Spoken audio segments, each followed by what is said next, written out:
brava. Joaquim, por que você não quer ir pra escola? É porque não gosto da escola, tá muito chato.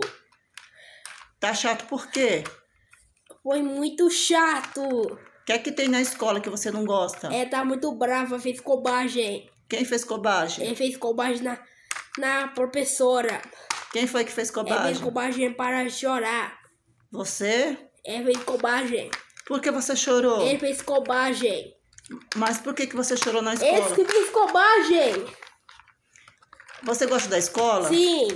E por que você não ficou na escola? É porque não gosto da escola, tá muito chato.